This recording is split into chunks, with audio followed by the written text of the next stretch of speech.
Bienvenidos a la mejor asesoría educativa. En esta oportunidad comenzaremos un tema fundamental de la dinámica, a saber, choques o colisiones. Para resolver este tipo de ejercicios nos apoyaremos en la conservación de la cantidad de movimiento lineal, utilizando la segunda ley de Newton. Comencemos. ¿Qué es un choque? Acá tenemos una mesa de billar, bien sea con dos bolas frontales o inclinadas de esta manera. También un choque se puede dar entre una pelota y la tierra, así como una pelota y una pared.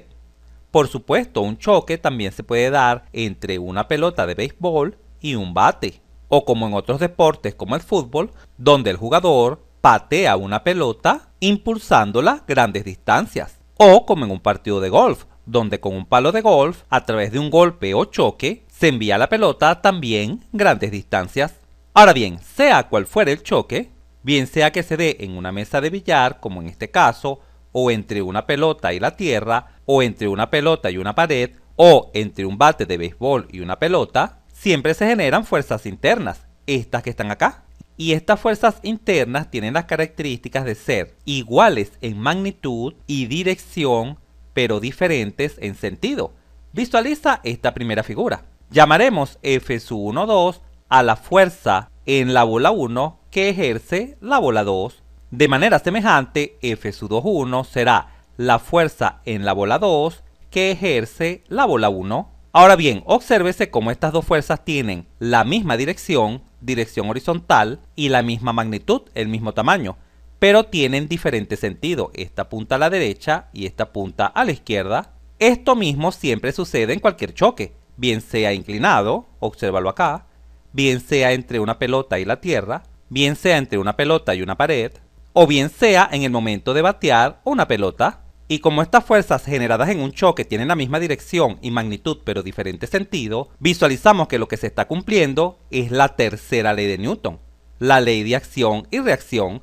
La fuerza 1,2 es igual a menos la fuerza 2,1. Ambas fuerzas tienen la misma magnitud y la misma dirección, pero diferente sentido. Recuerda que el sentido viene dado por la punta de la flecha. Por ejemplo, entre una pelota y la tierra, F(1,2) tiene sentido hacia arriba y F(2,1) tiene sentido hacia abajo. O entre una pelota y una pared, F(1,2) tiene sentido a la izquierda y F(2,1) tiene sentido a la derecha. O en el momento de batear una pelota, F(1,2) tiene este sentido y F(2,1) tiene este otro sentido, un sentido opuesto. Es por ello que acá hemos colocado un signo negativo para indicar que las fuerzas son opuestas. Ahora bien, ¿qué implica esto? Que se cumpla la tercera ley de Newton en los choques. Esto implica lo siguiente. Tomemos un choque cualquiera, ya que en todo siempre se cumple la tercera ley de Newton. Así que analizar este choque equivale a analizar cualquier caso de los choques mencionados. Muy bien. Esta ecuación de la tercera ley de Newton se puede escribir así. F(1,2), como esta fuerza está negativa, puede pasar a la izquierda con signo contrario, más F(2,1) igual 0. Esta condición también la podemos escribir así. La sumatoria de todas las fuerzas internas en el choque es igual a 0. Pero si aplicamos esta condición que siempre se cumple en los choques a la segunda ley de Newton, obtenemos lo siguiente. Vamos a recordar por acá la segunda ley de Newton. Recuerda que la segunda ley de Newton nos indica de que la sumatoria de fuerzas, que es igual a la fuerza resultante, debe ser igual a la masa por la aceleración, ¿correcto? Y de la cinemática sabemos que la aceleración no es más que la variación de la velocidad con respecto al tiempo. Repito, esto lo sabemos de la cinemática. Al sustituir la aceleración acá en la segunda ley de Newton y la condición de choque acá también en la segunda ley de Newton, llegamos a la siguiente ecuación, que la masa por la aceleración, que es la variación de la velocidad con respecto al tiempo, y esto debe ser igual, pero ya sabemos que en los choques la sumatoria de fuerzas internas que se dan en el choque siempre es igual a 0. Ahora bien, como la masa es una constante, podemos introducirla dentro de la derivada y escribir esta expresión de la siguiente manera. La derivada de la masa por la velocidad con respecto al tiempo debe ser igual a 0. A esta cantidad que se encuentra dentro de la derivada, esta cantidad, masa por velocidad, es lo que conoceremos de ahora en adelante como la cantidad de movimiento lineal y la vamos a denotar con la letra P. Observa que la cantidad de movimiento lineal es una magnitud vectorial. ¿Por qué tiene carácter vectorial? Porque la velocidad es un vector. Además, en esta ecuación se visualiza que el vector cantidad de movimiento lineal es paralelo al vector velocidad. Vale también mencionar que esta cantidad de movimiento lineal también es conocida como el nombre de ímpetu. Es decir, ímpetu es sinónimo a cantidad de movimiento lineal. Por lo tanto, la igualdad a la que hemos llegado se puede escribir así: la derivada de la cantidad de movimiento lineal total en el choque, esta variación con respecto al tiempo, igual 0. Para que quede clara la idea, vamos a indicarlo. Esta ecuación también se puede escribir así, ya que hemos definido masa por velocidad como P, la cantidad de movimiento total en el choque. Ahora bien, fija tu atención en esta igualdad. ¿Qué quiere decir que la derivada de una variable, en este caso P, la cantidad de movimiento total, sea igual a 0? Matemáticamente esto quiere decir únicamente dos cosas. Una, que la cantidad de movimiento total en el choque sea igual a 0, porque claro, la derivada de 0 es igual a 0, o que la cantidad de movimiento total en el choque sea una constante. Porque claro, ya todos sabemos que la derivada de una constante es igual a 0. Y de estas dos condiciones vamos a tomar la segunda, esta. ¿Qué nos está indicando esta igualdad? Nos está indicando que la cantidad de movimiento lineal total en un choque siempre es constante, no varía. Y esto, ojo, esto siempre sucede en los choques. Es decir, la cantidad de movimiento lineal total en un choque, o lo que es lo mismo, masa por velocidad durante el choque, siempre es constante, nunca varía. Esta condición es la condición fundamental en choques. Ya verás que cuando estemos resolviendo ejercicios sobre choques o donde se mencione que hay un choque, siempre se deberá utilizar esta igualdad, que la cantidad de movimiento total en el choque es constante. O dicho en otras palabras, la cantidad de movimiento total inicial antes del choque siempre es igual a la cantidad de movimiento lineal total al final. Después del choque, vamos a repetir ya que esto es muy importante. Esta igualdad es exactamente igual a esta igualdad a la que hemos llegado acá. La cantidad de movimiento lineal en un choque siempre se mantiene constante, no varía, tanto antes del choque como después del choque. Ahora bien, como la cantidad de movimiento lineal juega un papel protagónico en los choques o colisiones, es muy importante que comprendas qué significa cantidad de movimiento lineal. Es fundamental. Vamos a explicarte qué significa la cantidad de movimiento lineal con la siguiente ilustración. Observa esta figura. Tenemos un carrito, un vehículo, que bajará por un plano inclinado para chocar con esta pared. Vamos a imaginar que para romper esta pared se necesita una cantidad de movimiento lineal igual a 128 kilogramos por metro sobre segundo. ¿Y por qué la unidad de cantidad de movimiento lineal es kilogramo por metro sobre segundo? Porque kilogramo es masa y metro sobre segundo es velocidad. Y por supuesto ya sabemos que la cantidad de movimiento lineal es igual a la masa por la velocidad. Ahora bien, examinemos nuestro carrito. ¿Cuál será la cantidad de movimiento lineal de este carrito? Visualizamos que en este momento el mismo posee una masa de 4 kilogramos, obsérvala acá en rojo, y se está moviendo con una velocidad de 2 metros por segundo, ¿correcto? Por lo tanto, en ese momento, la cantidad de movimiento lineal será igual a 4 kilogramos multiplicado por 2, que es su velocidad. 4 por 2, 8 kilogramos por metro sobre segundo. Ahora bien, la pregunta es, ¿con esta cantidad de movimiento puede romper la pared? ¿Esta pared? No, no la puede romper, porque para romper la pared se necesitan 128 kilogramos por metro sobre segundo. Entonces, en este momento la pregunta clave es, ¿cómo aumento la cantidad de movimiento lineal de este carrito? ¿Cómo se aumenta? ¿Cómo se aumenta la velocidad de la fuerza para poder romper esta pared? Como la cantidad de movimiento lineal depende de la masa, podemos aumentar la masa del carrito agregando otras masas, así. Observa que hemos agregado 3 masas más de 4 kilogramos. Ahora hay 4 por 4, 16 kilogramos. Si multiplicamos 16 kilogramos por 2, que es su velocidad, 16 por 2, 32 kilogramos por metro sobre segundo. Aún no podemos romper la pared, pero no importa, vamos a agregar más masa. Observa que a medida que agregamos más masa a nuestro carrito, la cantidad de movimiento lineal aumenta. A mayor masa, mayor cantidad de movimiento. Ahora contamos 8 masas de 4 kilogramos. 8 por 4, 32. 32 kilogramos tenemos en este momento. Y la velocidad del carrito es 2 metros por segundo. Pero 32 por 2 es igual a 64 kilogramos por metro sobre segundo. Aún no podemos romper la pared porque para romper la pared se necesitan 128 kilogramos por metro sobre segundo. Pero en este momento caemos en la cuenta de que al carrito ya no le cabe más masa. Se acabó el espacio para seguir agregando masa. Pero entonces este carrito nunca podrá romper esta pared. Claro que puede llegar a romperla, porque hay otra manera de aumentar la cantidad de movimiento lineal. ¿Cuál es esa otra manera?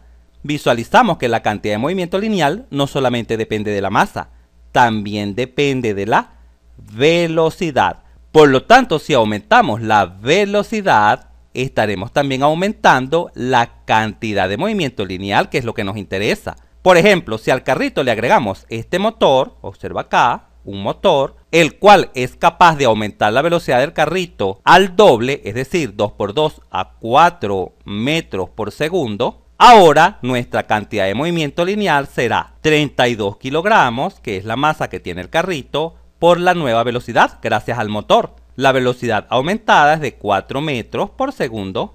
Si multiplicamos 32 por 4 es igual a 128 kilogramos por metro sobre segundo. Y genial, con esta cantidad de movimiento lineal podremos romper nuestra pared con este carrito. Estoy seguro que con la explicación de esta situación simulada has comprendido qué significa la cantidad de movimiento lineal. Significa la capacidad que tiene un objeto para impactar a otro objeto con una mayor o menor fuerza. Genial, continuemos. Siempre vamos a trabajar con 3 tipos de choques, pero vamos a comenzar primero con estos dos. Con el choque que vamos a llamar elástico y con el choque que vamos a llamar inelástico.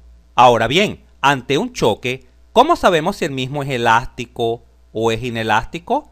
No lo podemos saber en cuanto a la cantidad de movimiento lineal, porque siempre en cualquier choque, la cantidad de movimiento lineal antes del choque es igual a la cantidad de movimiento lineal después del choque. Siempre esto sucede independientemente del tipo de choque, siempre. La cantidad de movimiento lineal siempre se conserva. Entonces, ¿qué característica nos permite distinguir entre un choque elástico y un choque inelástico?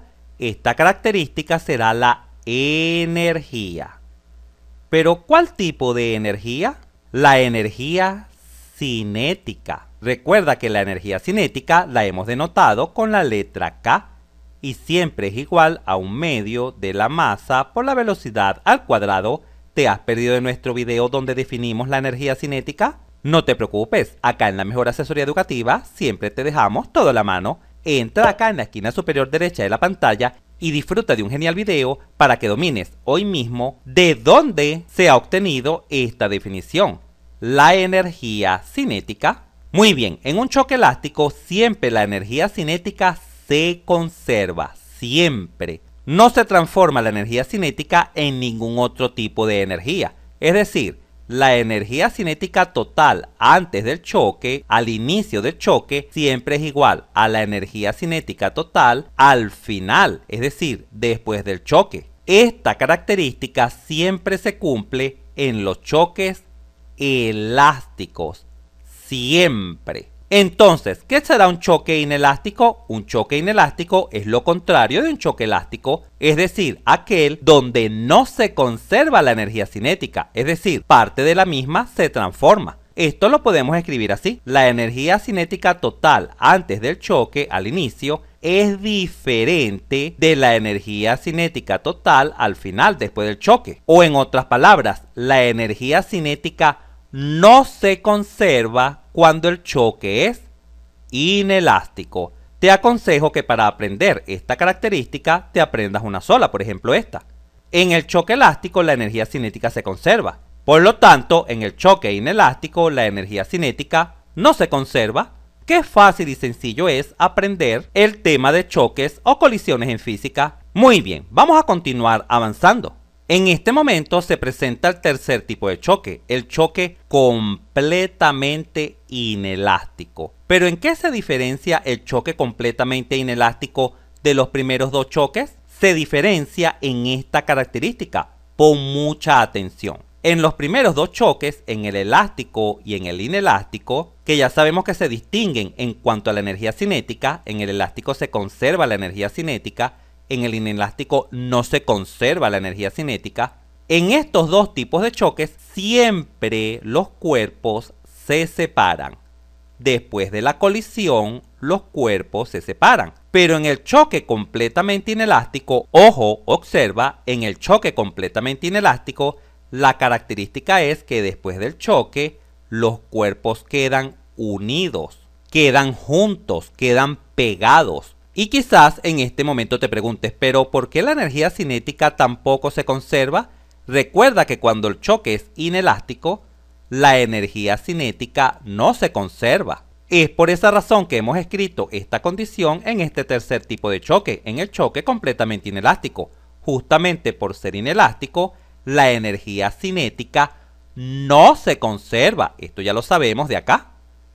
Cuando analizamos el choque inelástico, genial. Vamos a repetir ahora una de las características fundamentales de los choques, esta que está acá. Siempre recuerda que para todos los casos o tipos de choques se conserva la cantidad de movimiento lineal total. Siempre se conserva. Esto es fundamental. En el choque elástico se conserva la cantidad de movimiento lineal total.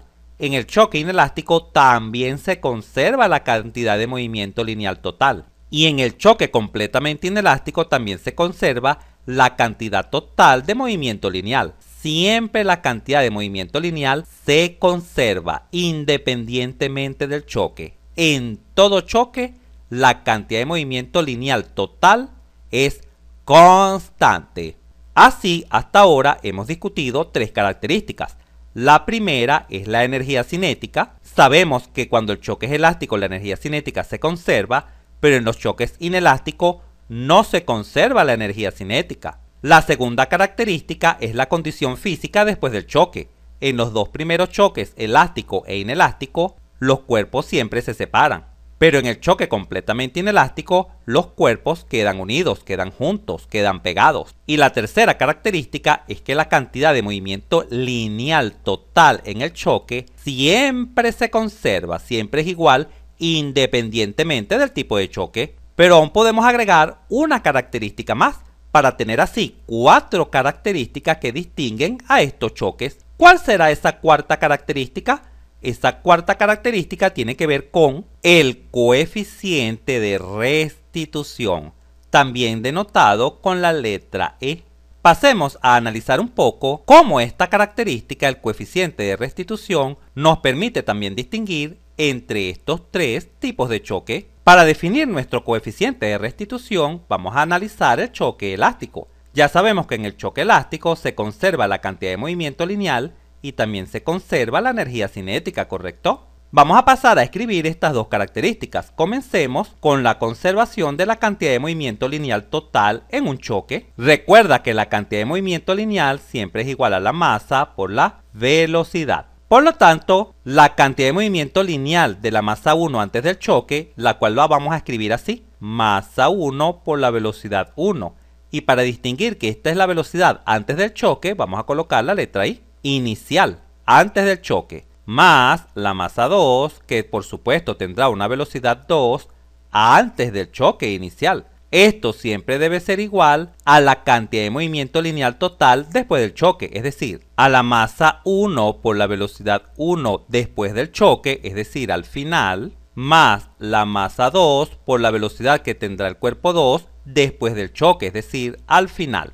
Es muy importante destacar esta notación. Esta I de inicial significa antes del choque, un instante antes del choque, mientras que esta F de final significa un instante después del choque, ¿correcto? Ahora vamos a escribir la otra característica que se conserva en un movimiento elástico. La otra característica es que la energía cinética se conserva. Recuerda que la energía cinética siempre es igual a un medio de la masa por la velocidad al cuadrado siempre. Por lo tanto, esta característica la podemos escribir así. Un medio de la masa 1 por la velocidad 1 antes del choque elevada al cuadrado más la energía cinética inicial del cuerpo 2, que será un medio de la masa 2 por la velocidad 2 antes del choque elevada al cuadrado, debe ser igual a la energía cinética total final, es decir, un medio de la masa 1 por la velocidad 1 final al cuadrado, más la energía cinética final del cuerpo 2, que será esta. Estas dos características siempre se cumplen en un choque elástico. Ahora bien, la primera ecuación la podemos reescribir así, uniendo las masas. Esta expresión que tiene que ver con la masa 1 con esta expresión que también tiene que ver con la masa 1, quedando así la masa 1 por la velocidad 1 inicial menos la masa 1 por la velocidad 1 final debe ser igual. Y del otro lado vamos a dejar la masa 2. Quedaría la masa 2 por la velocidad 2 final, que la visualizamos acá, y esta expresión que está positiva pasa a negativa a la derecha, menos la masa 2 por la velocidad 2 antes del choque o inicial. Cuando fijamos nuestra atención en la segunda ecuación, en la conservación de la energía cinética, caemos en la cuenta de que el factor 1 medio se puede simplificar, ya que está multiplicando a todas las expresiones. Y si reordenamos esta segunda ecuación como la primera, es decir, vamos a colocar a la izquierda la masa 1, que sería esta expresión y esta expresión, quedaría la masa 1 por la velocidad 1 inicial al cuadrado menos la masa 1 por la velocidad 1 final al cuadrado debe ser igual. Y del lado derecho vamos a dejar la masa 2. Quedaría la masa 2 por la velocidad 2 final al cuadrado, que es esta expresión que está acá, y esta expresión que está positiva pasaría a negativa, menos la masa 2 por la velocidad 2 inicial elevada al cuadrado, y así quedaría nuestro sistema, ¿correcto? En este momento podemos extraer factor común tanto la masa 1 como la masa 2. La primera ecuación quedaría así: la masa 1 que multiplica a la velocidad 1 inicial menos la velocidad 1 final. Hemos extraído esta masa 1 factor común. Ahora vamos a extraer la masa 2. Quedaría la masa 2 que multiplica a la velocidad 2 final menos la velocidad 2 inicial. De la misma manera podemos extraer factor común para la segunda ecuación, quedando la masa 1 factor común de velocidad 1 inicial al cuadrado menos velocidad 1 final al cuadrado. Y esto debe ser igual a extraer la masa 2 factor común del lado derecho, quedando velocidad 2 final al cuadrado menos velocidad 2 inicial al cuadrado. Vamos a abrir un poco más de espacio en la pizarra para continuar manipulando algebraicamente estas ecuaciones de choque. En este momento vamos a recordar una fórmula de factorización muy pero muy famosa, a saber, a cuadrado menos b cuadrado es igual a menos b, que multiplica a más b, la diferencia de cuadrados. Vamos a aplicar esta diferencia de cuadrados a esta expresión y a esta expresión. Y así nuestro sistema quedaría: la primera queda inalterada, masa 1 por la velocidad 1 inicial menos la velocidad 1 final, igual a la masa 2 por la velocidad 2 final menos la velocidad 2 inicial, ¿correcto? Al aplicar esta factorización, la segunda ecuación quedaría: la masa 1 que multiplica b sub 1 inicial al cuadrado menos b sub 1 final al cuadrado se puede escribir como b sub 1 inicial menos b sub 1 final, que multiplica a b sub 1 inicial más b sub 1 final. Hemos aplicado esta factorización. ¡Qué fácil y sencillo es! Y esto es igual a la masa 2. Ahora a esta expresión también le aplicamos la factorización, quedando b sub 2 final menos b sub 2 inicial, que multiplica a b sub 2 final más b sub 2 inicial. Y finalmente en este momento acá dividimos la parte de la izquierda entre la parte de la izquierda y la parte de la derecha entre la parte de la derecha. Vamos a abrir más espacio para que quede suficientemente claro lo que a continuación vamos a desarrollar, ya que es bastante sencillo. Vamos a dividir primero las expresiones de la izquierda. Quedaría la masa 1 por la velocidad 1 inicial menos la velocidad 1 final sobre la masa 1 por la velocidad 1 inicial menos la velocidad 1 final, que multiplica la velocidad 1 inicial más la velocidad 1 final, que fue la factorización. Y esto debe ser igual, ahora vamos a dividir el lado derecho de ambas ecuaciones. Quedaría la masa 2 por la velocidad 2 final menos la velocidad 2 inicial sobre la masa 2 que multiplica a la velocidad 2 final menos la velocidad 2 inicial por la velocidad 2 final más la velocidad 2 inicial. Esta es la factorización. Cuando visualizamos estas fracciones caemos en la cuenta de que las masas se pueden simplificar, ya que están multiplicando tanto en el numerador como en el denominador. Pero esta expresión se puede simplificar con esta expresión, ya que es idéntica. Y esta expresión se puede simplificar con esta otra expresión, ya que también son idénticas. De tal forma que solo quedaría lo siguiente: 1 sobre la velocidad 1 inicial más la velocidad 1 final igual a 1 sobre la velocidad 2 final más la velocidad 2 inicial. Quizás te preguntes, ¿pero de dónde salió este 1? Porque se sobreentiende que en el numerador hay un 1 acá. De la misma manera acá hay un 1 que sería este 1. Mira la sencilla igualdad a la que hemos llegado. Mírala acá. Bastante simplificada. Con esta expresión simplificada podemos escribirla ahora de la siguiente manera. Vamos a escribirla por acá. Simplemente este factor que está acá dividiendo vamos a pasarlo a multiplicar por 1. Quedaría simplemente b sub 2 final más b sub 2 inicial, ¿correcto? Y esto es igual. Y esta otra expresión que está dividiendo pasa a multiplicar acá, a la derecha, al 1. Quedaría velocidad 1 inicial más la velocidad 1 final. Ahora vamos a reordenar esta igualdad considerando las velocidades antes del choque y después del choque. ¿Cuáles son las velocidades después del choque? B sub 2 final, esta velocidad que está acá, y esta velocidad es después del choque, pero como está positiva la pasamos negativa a la izquierda, igual a las velocidades antes del choque, que son velocidad 1 inicial, y esta velocidad es antes del choque. Como está positiva, vamos a pasarla negativa. Reescribiendo esta última igualdad así, velocidad 2 final menos velocidad 1 final igual a menos la velocidad 2 inicial menos la velocidad 1 inicial, podemos ahora escribir lo siguiente. Pero antes de continuar, este signo menos lo que ha hecho es invertir esta resta.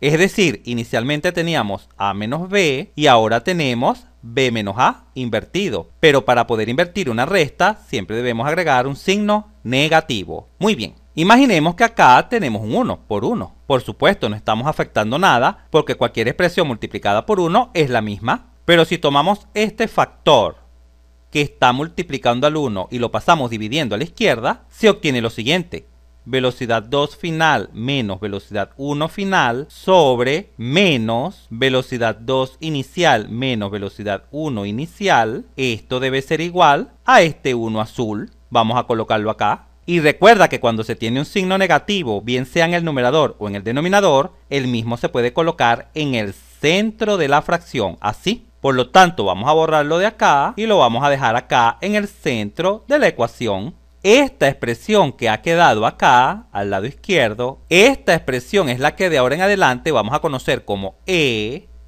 o simplemente coeficiente de restitución. Lo puedes denotar de las dos maneras, como tú quieras.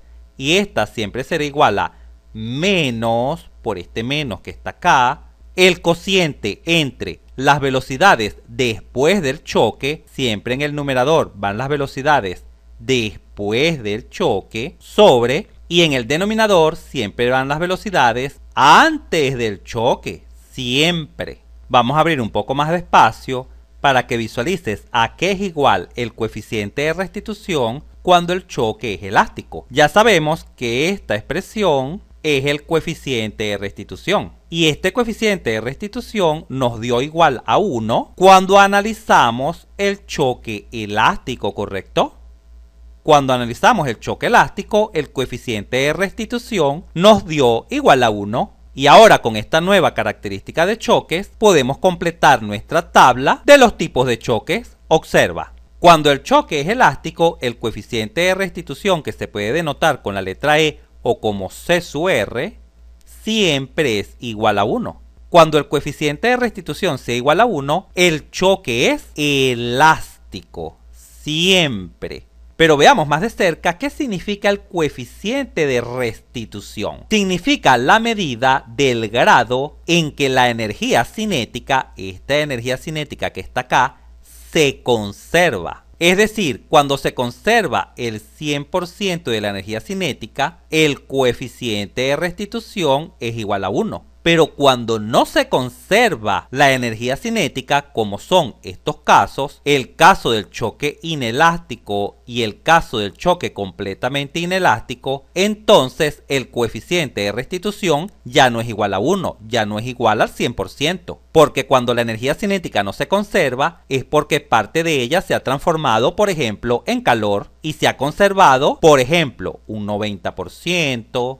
o se ha conservado un 60%, estos son algunos ejemplos. O quizás no se ha conservado absolutamente nada de la energía cinética, es decir, toda ha sido transformada, por ejemplo, en calor, al punto de que los cuerpos quedan unidos, quedan juntos, pegados, quedan como soldados. Y cuando toda la energía cinética se ha transformado en otro tipo de energía, se dice que no se ha conservado en absoluto la energía cinética, es decir, el 0% se ha conservado, no se ha conservado nada. Y como no se ha conservado nada, el coeficiente de restitución en el caso completamente inelástico es igual a 0. ¿Y de dónde salió este 0? Porque no se ha conservado absolutamente nada de la energía cinética. En cambio, cuando el coeficiente de restitución toma valores mayores que 0, pero menores que 1, entre 0 y 1, es porque el choque es inelástico, porque simplemente está indicando de que parte de la energía cinética se ha conservado.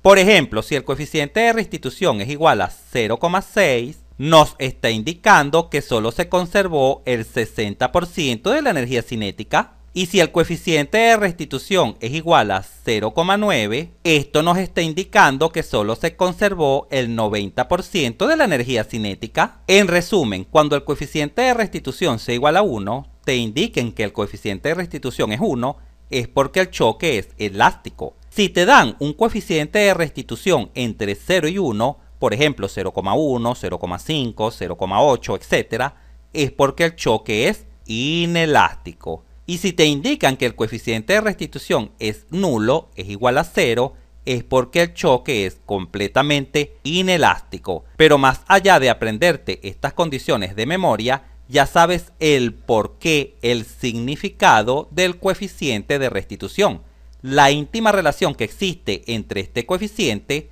y la energía cinética conservada. Antes de finalizar el video, debido a que distinguir entre un tipo de choque u otro es fundamental en los ejercicios, antes de culminar el video, vamos a realizar un repaso general de los mismos. En todos los choques siempre se conserva la cantidad de movimiento lineal total. Cuando el choque es elástico se conserva la energía cinética, pero cuando es inelástico o completamente inelástico no se conserva la energía cinética. Cuando el choque es elástico o inelástico, siempre los cuerpos se separan después del choque, pero únicamente cuando el choque es completamente inelástico, también llamado perfectamente inelástico, es porque después del choque los cuerpos quedan unidos, quedan juntos. Y finalmente, cuando el coeficiente de restitución es igual a 1, es porque el choque es elástico.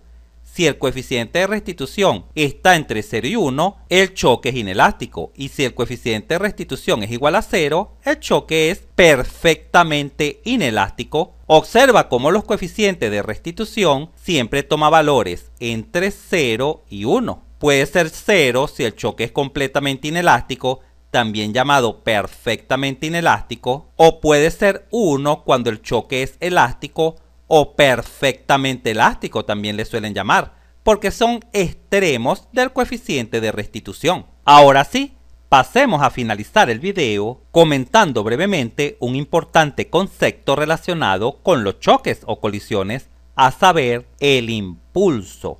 Para ello es muy importante distinguir entre la cantidad de movimiento lineal total de un sistema y la cantidad de movimiento lineal de uno de los cuerpos. Cuando se da un choque, tal como se visualiza acá en la parte inferior de la pantalla, cuando decimos que se conserva la cantidad de movimiento lineal total del sistema, estamos diciendo de que esta suma se conserva, la suma de la situación antes del choque igual a la suma de la situación después del choque.